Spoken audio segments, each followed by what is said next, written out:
Good morning students. आज मैं आप लोगों के समक्ष कक्षा 12 का रसायन विज्ञान का नेक्स्ट टॉपिक, क्योंकि विलियन वाला टॉपिक कंप्लीट हो चुका है, वाला चैप्टर कंप्लीट हो चुका है। नेक्स्ट चैप्टर स्टार्ट करते हैं, इलेक्ट्रोकेमिस्ट्री यानी विद्युत रसायन।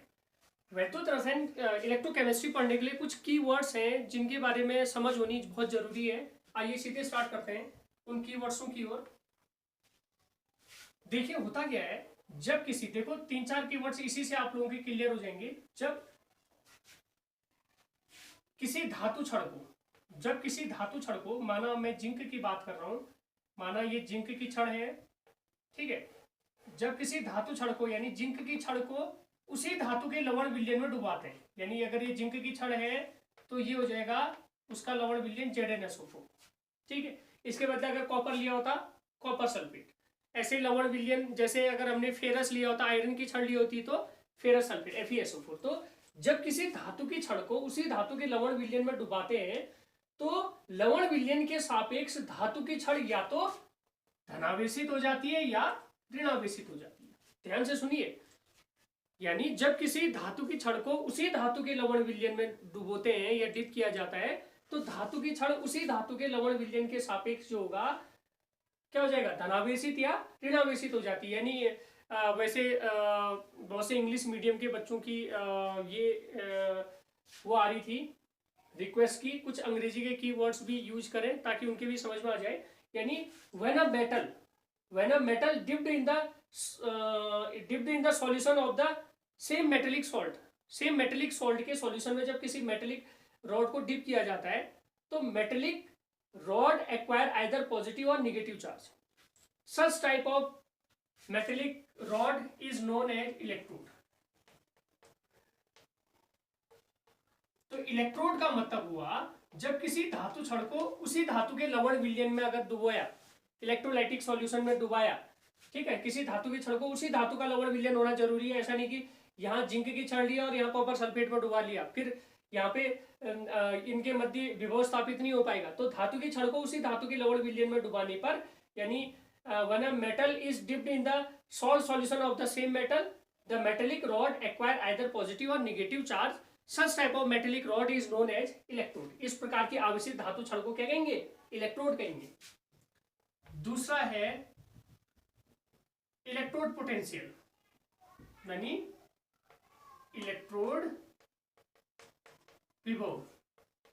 देखो इनको समझना जरूरी है तभी ये चैप्टर आगे बढ़ पाएगा। ये कक्षा 11 में पढ़ चुके हैं वैसे आप। इलेक्ट्रोड पोटेंशियल, इलेक्ट्रोड पोटेंशियल का मतलब क्या हुआ, देखो इसी से 4-5 पॉइंट आप लोगों के क्लियर हो जाने। यानी धातु की क्षण को जब उसी धातु के लवण विलयन में डुबाया, यानी किसी मेटेलिक रॉड को उसी मेटल के सॉल्ट सॉल्यूशन में हमने डिप किया तो मेटेलिक रॉड में या तो धनावेश आ गया या तो ऋणावेश आ गया ना। तो मेटल और मेटेलिक सॉल्यूशन और मेटेलिक रॉड के बीच में एक विभव का अंतर हो गया ना। अगर ये इस पे पॉजिटिव आवेश आया तो इसका मतलब ये ZnSO4 सॉल्यूशन इसके सापेक्ष कैसा होगा, निगेटिव होगा। अगर इस पे निगेटिव आया तो मेटेलिक यानी ZnSO4 सॉल्यूशन इसके सापेक्ष कैसा होगा, धनावेशित होगा। तो इन दोनों के, यानी धातु क्षण को उसी धातु के लवण विलयन में हमने डुबाया तो इन दोनों के मध्य स्थापित विभवांतर को कहते हैं इलेक्ट्रोड पोटेंशियल, यानी इलेक्ट्रोड विभव, ठीक है। इलेक्ट्रोड विभव के बाद तीसरा पॉइंट आता है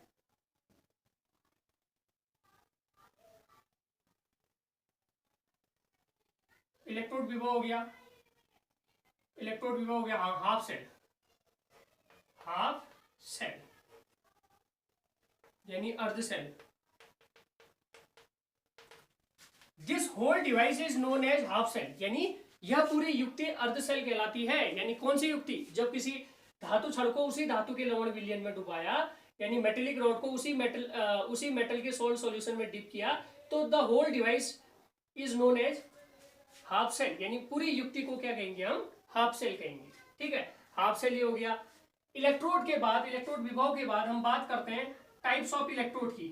देखो इलेक्ट्रोड कितने प्रकार के होते हैं, इलेक्ट्रोड 2 प्रकार के होते हैं। एक होता है एनोड एंड कैथोड, आप लोग जानते हैं, शब्द तो पढ़ा ही होगा, cathode. What is anode and what is cathode?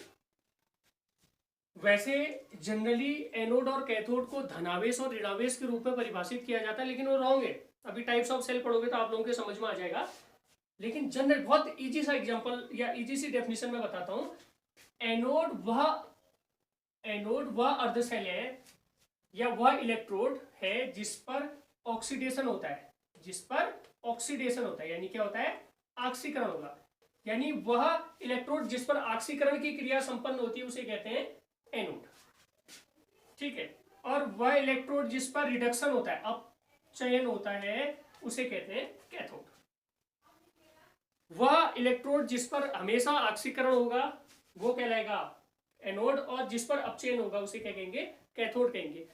हालांकि आवेश के रूप में देखना, दो टाइप के सेल होते हैं। अभी टाइप ऑफ सेल अगर आप पढ़ोगे तो दो टाइप के सेल होते हैं, एक वैद्युत रासायनिक सेल और दूसरा वैद्युत अपघटनी सेल। वैद्युत रासायनिक सेल में एनोड निगेटिव और कैथोड पॉजिटिव होता है, जबकि वैद्युत अपघटनी सेल में एनोड पॉजिटिव और कैथोड निगेटिव होता है। यानी टाइप्स ऑफ सेल में अभी मैं आगे डिस्कस करूंगा तो तब मैं आपको बताऊंगा कि एनोड को आवेशों के रूप में परिभाषित करना उचित नहीं है। तो एनोड को कैसे परिभाषित करोगे, क्योंकि आवेश तो बदलते रहते हैं। अगर वैद्युत अपघटनी सेल में एनोड ऋणात्मक है तो वैद्युत अपघटनी सेल में एनोड धनात्मक होता है, तो वैद्युत रासायनिक सेल में एनोड ऋणात्मक हो जाता है। ऐसे कैथोड जो है एक सेल में धनात्मक है तो एक में क्या हो जाता है, ऋणात्मक हो जाता है। तो इसको परिभाषित करने के लिए यही है कि वह इलेक्ट्रोड जिस पर ऑक्सीडेशन होगा, those electrode या such electrode in which oxidation process take place is called anode, and such electrode in which reduction process take place या reduction reaction take place is called anode, ना cathode, is called cathode. तो cathode और anode को ऐसे हम परिभाषित करेंगे। तो ये टेक्निकल वर्ड हो गए, कक्षा 11 में भी आप लोगों ने पढ़े थे। अब बात करते हैं सेल की। अब बात करते हैं सेल की। वैद्युत रासायनिक सेल, क्योंकि टेक्निकल वर्ड अगर समझ में आ गए तब हम सेल भी समझ पाएंगे। सेल सेल एक ऐसी डिवाइस है, सेल एक ऐसी युक्ति है जो ऊर्जा को संचयित करती है और रूपांतरित करती है। यानी such device which store and transform energy is called cell. यानी एक ऐसी सेल एक ऐसी युक्ति है जो ऊर्जा को संचयित करती है, स्टोर करती है और उसका रूपांतरण करती है, ट्रांसफॉर्म करती है। तो वह युक्ति कहलाती है, वह युक्ति जो ऊर्जा को संचयित करती है तथा रूपांतरित करती है, सेल कहलाती है। यानी cell is a device which transform and store energy is called cell. Cell ऊर्जा को संचयित भी करती है, यानी इसका स्टोरेज भी करती है और ट्रांसफॉर्मेशन भी करती है। तो सेल दो प्रकार के होते हैं सामान्य रूप से। एक ऊर्जा रूपांतरण के आधार पे दो प्रकार के सेल हैं। अभी प्राथमिक और द्वितीयक सेल भी पढ़ोगे पीछे। मैं ऊर्जा रूपांतरण के आधार पे बात कर रहा हूं। दो प्रकार के सेल है, एक होता है वैद्युत रासायनिक cell, in English electrochemical cell, और दूसरा होता है वैद्युत अपघटनी सेल, यानी इलेक्ट्रोलाइटिक सेल। ठीक है, तो electrochemical cell and electrolytic cell या वैद्युत अपघटनी सेल और वैद्युत रासायनिक सेल क्या होते हैं। देखो मैं बात करता हूं पहले वैद्युत रासायनिक सेल। ये वैद्युत रासायनिक सेल जो है, वैद्युत रासायनिक सेल रासायनिक ऊर्जा को वैद्युत ऊर्जा में बदलता है। पहला, वह सेल जो रासायनिक ऊर्जा को वैद्युत ऊर्जा में बदलता है उसे वैद्युत रासायनिक सेल कहते हैं। दो cell which convert chemical energy into electrical energy are called electrochemical cell. और ऐसे सेल, उल्टा कर दो, वैद्युत अपघटनी सेल हो गए। उल्टा का मतलब हुआ वैद्युत ऊर्जा को रासायनिक ऊर्जा में जो बदलेंगे,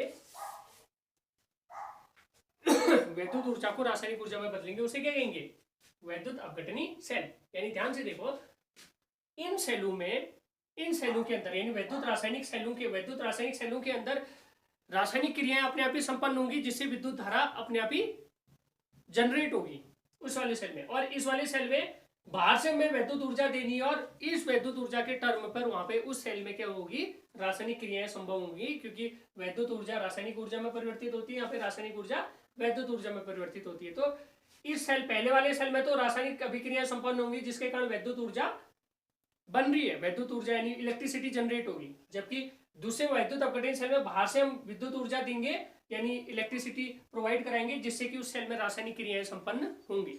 तो दो प्रकार के ये सेल हो गए, इन्हीं दो सेलों को इस चैप्टर में आप लोग पढ़ेंगे।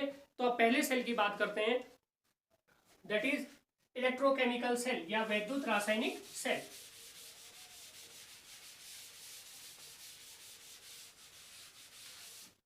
देखो, वैद्युत रासायनिक सेल एक टिपिकल गैल्वेनी सेल भी कहते हैं इसको, या डेनियल सेल, या वोल्टेज सेल भी कहते हैं इसको, वोल्टेज सेल या डेनियल सेल।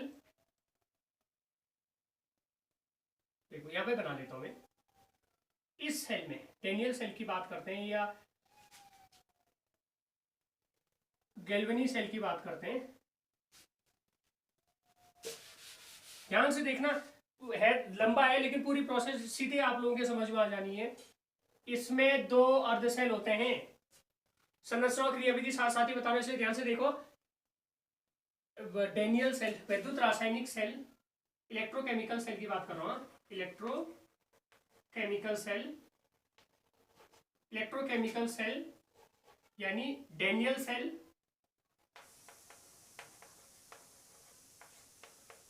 ठीक है, डेनियल सेल। तो इसमें दो अर्ध सेल है, ये दो अर्ध सेल हैं। इस अर्ध सेल में, एक अर्ध सेल में जिंक छड़, एक अर्ध सेल में, ध्यान से देखते रहना, एक अर्ध सेल में जिंक छड़ जिंक सल्फेट विलयन में डूबी रहती है। दूसरी अर्ध सेल में कॉपर छड़ कॉपर सल्फेट विलयन में डूबी रहती है। यानी डेनियल सेल में या वोल्टी सेल की हम क्रियाविधि की बात कर रहे हैं, कैसे रासायनिक ऊर्जा विद्युत ऊर्जा में परिवर्तित हो रही है। तो इस सेल में दो अर्ध सेल होते हैं, एक अर्ध सेल में जिंक छड़ किस विलयन में डूबी रही, विद्युत अपघट्य इलेक्ट्रोलाइटिक सॉल्यूशन, यानी वह इलेक्ट्रोलाइट या विद्युत अपघट्य वे पदार्थ होते हैं जो जल में अपने आयनों में टूट जाते हैं, जिसके कारण विद्युत धारा का उसमें संचार होता है। तो जिंक छड़ जिंक सल्फेट विलयन में डूबी रही। यहाँ पे ये कॉपर छड़ है, किस में डूबी रही, कॉपर सल्फेट विलयन में डूबी रहती है। और इन दोनों को, क्योंकि परिपथ को पूर्ण करना होता है, विद्युत धारा नहीं तो प्रवाहित नहीं हो पाएगी, इन दोनों को एक आपस में जुड़ा रहता है, इससे कहते हैं सॉल्ट ब्रिज। इसका फंक्शन अभी मैं बताऊंगा आगे। लवण, यानी अभी केवल ध्यान से देखो, सॉल्ट ब्रिज या लवण सेतु द्वारा इसको कहते हैं, in English it is known as salt bridge. ठीक है, ये सॉल्ट ब्रिज द्वारा आपस में जुड़े रहे। दो हाफ सेल हैं, एक में जिंक रॉड ZnSO4 सॉल्यूशन में डूबी है, डीप है, इसमें कॉपर छड़ कॉपर सल्फेट में डूबी है। इन दोनों को आपस में किससे जुड़ा गया, लवण सेतु यानी सॉल्ट ब्रिज से। अब होता क्या है, जैसे इनको कनेक्टिंग वायर के थ्रू आपस में जोड़ा जाए, तो जिंक छड़ जिंक विलयन के सापेक्ष, एक चीज और बता दे रहा हूं, जिंक छड़ जिंक सल्फेट के सापेक्ष हो जाती है ऋणावेशित। जिंक छड़ जिंक सल्फेट के सापेक्ष ऋणावेशित हो जाती है, और ये काम करती है एनोड का। कॉपर छड़ कॉपर सल्फेट के सापेक्ष हो जाती है धनावेशित, ये काम करती है कैथोड का। ठीक है, जिंक छड़ जिंक सल्फेट के सापेक्ष ऋणावेशित हो जाती है, एनोड का कार्य करती है, जबकि कॉपर छड़ कॉपर सल्फेट के सापेक्ष धनावेशित हो जाती है, कैथोड का कार्य करती है। कब करेगी, जब इनको कनेक्टिंग वायर से जोड़ेंगे। तो इनको जब कनेक्टिंग वायर के थ्रू आपस में जोड़ा गया, चलो वोल्टमीटर भी लगा लिया इसमें, कनेक्टिंग वायर के थ्रू आपस में जोड़ा गया, तो हम देखते हैं कि वोल्टमीटर में डेविएशन आ जाता है, यानी वोल्टमीटर का पाठ्यांक रीडिंग देने लगता है, यानी इसमें विद्युत धारा का, या चलो इसमें वोल्टमीटर न लगा के विभवों को नापने के लिए हम वोल्टमीटर लगा दिया, वैसे विद्युत धारा के डिटेक्शन के लिए गैल्वेनोमीटर भी लगा सकते हैं। ठीक है, तो वोल्टमीटर लगा दिया, तो वोल्टमीटर इन दोनों के मध्य स्थापित विभवांतर को बताएगा, होता क्या है कि जैसे ही इनको कनेक्टिंग वायर या संयोजक तार से हम इन दोनों तारों को जोड़ा तो ये ऋण था, ये धन था, ये एनोड था, ये कैथोड था। तो विभव में अंतर होने के कारण, विभव में अंतर होने के कारण यहां पे क्या हुआ, सर्वप्रथम एनोड में विभव में अंतर होने के कारण एनोड में एक क्रिया होगी, कौन सी क्रिया होगी, ऑक्सीकरण, ऑक्सीडेशन। और कैथोड में क्रिया होगी, कौन सी, कैथोड में क्रिया होगी, कैथोड में कौन सी क्रिया होगी, रिडक्शन यानी अपचयन क्रिया होगी। ध्यान रख लेना, एनोड अभी भी मैंने बताया था थोड़ी देर पहले कि वर्ड्स में बताया था, एनोड में हमेशा ऑक्सीकरण होता है और कैथोड में हमेशा अपचयन होता है। तो जैसे हमने संयोजक तार से इनको जोड़ा वैसे होता क्या है कि एनोड में क्या होगा, ऑक्सीकरण होगा, जिसमें सर्वप्रथम जिंक क्षण में से कुछ जिंक इलेक्ट्रॉन त्याग देगा। ऑक्सीकरण में इलेक्ट्रॉन त्यागने को ऑक्सीकरण कहते हैं। तो जिंक, इसमें क्या हुआ, जिंक ने इलेक्ट्रॉन त्यागे, कितने इलेक्ट्रॉन त्याग सकता है जिंक, वैलेंसी के अकॉर्डिंग या ऑक्सीडेशन नंबर के अकॉर्डिंग 2 इलेक्ट्रॉन त्यागे और ये बदल गया Zn2 पॉजिटिव में, जो कि एक्वस, जो कि कहां गया, जिंक ने इलेक्ट्रॉन त्यागे और Zn2 पॉजिटिव के रूप में कहां गया, विलयन में आ गया। और त्यागे गए ये 2 इलेक्ट्रॉन जो है वो तार के माध्यम से कहां पहुंचे, संयोजक तार के माध्यम से मैनी इलेक्ट्रॉन प्रवाहित होने लग गए। देखो ये पहुंच गए कैथोड में। अब देखो वैद्युत अपघट्य विलयन में CuSO4 है, यानी इस विलयन में है Cu2 positive plus SO4 2 negative. तो जैसे ये कैथोड में पहुंचते हैं तो कैथोड विलयन में उपस्थित Cu2 पॉजिटिव इन 2 इलेक्ट्रॉनों को ग्रहण करके ये कन्वर्ट हो जाते हैं Cu सॉलिड स्टेट में, यानी ये Cu2 पॉजिटिव इलेक्ट्रॉनों को ग्रहण कर, इन 2 इलेक्ट्रॉनों को ग्रहण करके यहां पे जमा होने लग जाते हैं। दोबारा रिपीट कर रहा हूं, देखो जैसे हमने संयोजक तार से जोड़ा, एनोड में ऑक्सीकरण की क्रिया हुई, क्या हुआ, इस जिंक क्षण में से कुछ जिंक ने इलेक्ट्रॉन त्यागे और Zn2 पॉजिटिव में बदल गया, और त्यागे गए जो 2 इलेक्ट्रॉन थे वो संयोजक तार के माध्यम से कहां पहुंचे, कैथोड में पहुंचे। ठीक है, और कैथोड में लवण विलयन में उपस्थित Cu2 पॉजिटिव आयन क्या होगा, Cu2 पॉजिटिव आयन जो है ये इन 2 इलेक्ट्रॉन, ये जो इलेक्ट्रॉन यहाँ पहुंचे इन 2 इलेक्ट्रॉनों को एक्सेप्ट करके किसमें बदल जाएंगे, कॉपर में बदल जाएंगे। और ये कॉपर कहां जमा होने लग जाएगा, ये कॉपर जमा होने लग जाएगा कैथोड में। जैसे जैसे, क्योंकि ये क्रिया आगे चलते रहते, फिर और जिंक ने इलेक्ट्रॉन त्यागे, ये यहाँ पहुंचे, यहाँ से कॉपर यहाँ जमा होते रहा, यानी जैसे जैसे क्रिया आगे बढ़ती रहती है वैसे वैसे जिंक क्षण पतली होती जाती है, यानी ये क्या होती जाएगी, पतली होती जाएगी, और कॉपर क्षण मोटी होती जाएगी, है ना। तो ऐसा होने की, अगर ये पतली हो जाएगी तो इस विलयन में किसकी अधिकता हो जाएगी, इस विलयन में Zn2 पॉजिटिव की अधिकता हो जाएगी, क्योंकि Zn2 पॉजिटिव पहले जितना Zn2 पॉजिटिव था उतना SO4 2 निगेटिव भी था, लेकिन अब Zn2 पॉजिटिव की अधिकता होगी क्योंकि ऊपर से भी Zn2 पॉजिटिव आ रहा है। ठीक है, और इस विलयन में Cu2 पॉजिटिव की कमी हो जाएगी या SO4 2 निगेटिव की अधिकता हो जाएगी। इन दोनों में ही बैलेंस बनाने के लिए हम यहाँ पे सॉल्ट ब्रिज का यूज किया है। अभी सॉल्ट ब्रिज को किनारे करते हुए हम इतना केवल रिएक्शन को समझेंगे कि इस डेनियल सेल में या वोल्टी सेल में इन 2 अर्ध अभिक्रियाओं के कारण, इन 2 हाफ रिएक्शंस के कारण यहाँ पे क्या हो रहा है, इलेक्ट्रॉन फ्लो कर रहे हैं तार में, इलेक्ट्रॉन तार में फ्लो कर रहे हैं, तो इसका मतलब विद्युत धारा का संचार होगा, विद्युत धारा का संचार। लेकिन हमें पता है कि विद्युत धारा हमेशा इलेक्ट्रॉनों के, यानी इलेक्ट्रॉन इधर को बह रहे हैं, लेकिन विद्युत धारा का प्रवाह हमेशा कहां से कहां की ओर होगा, धन से ऋण की ओर। फिजिक्स में पढ़ चुके हो, धन से ऋण की ओर, यानी इलेक्ट्रॉनों के प्रवाह की विपरीत दिशा में विद्युत धारा का प्रवाह होता है। तो इस प्रकार से डेनियल सेल में इन रासायनिक अभिक्रिया के द्वारा, इन रासायनिक अभिक्रियाओं के द्वारा इलेक्ट्रॉनों का प्रवाह होता है, जिससे विद्युत का प्रवाह होता है, अर्थात रासायनिक ऊर्जा विद्युत ऊर्जा में परिवर्तित हो जाती है। इसको, इस पूरी सेल की अभिक्रिया को हम निम्न प्रकार निरूपित कर सकते हैं। Zn था जिंक प्लस, सॉलिड स्टेट में था zinc, plus Cu2 positive aqueous state में था, एक्वस मतलब लिक्विड में था, उसके बाद जिंक ने इलेक्ट्रॉन त्यागे, Zn2 पॉजिटिव बना दिया, ये एक्वस में आ गया, प्लस Cu2 पॉजिटिव, ये sorry plus Zn2 positive plus Cu की स्टेट में आ गया, Cu सॉलिड स्टेट में यहां जमा होने लग गया। तो इस प्रकार से अभिक्रिया आगे बढ़ते रहती है, और इस प्रकार अभिक्रिया के आगे बढ़ने के कारण इन रासायनिक क्रियाओं के कारण विद्युत, मतलब इलेक्ट्रॉनों का प्रवाह हो रहा है, और इलेक्ट्रॉन के प्रवाह के कारण विद्युत का प्रवाह हो रहा है। इस कारण रासायनिक ऊर्जा विद्युत ऊर्जा में परिवर्तित होती है। आज के लिए इतना ही, धन्यवाद।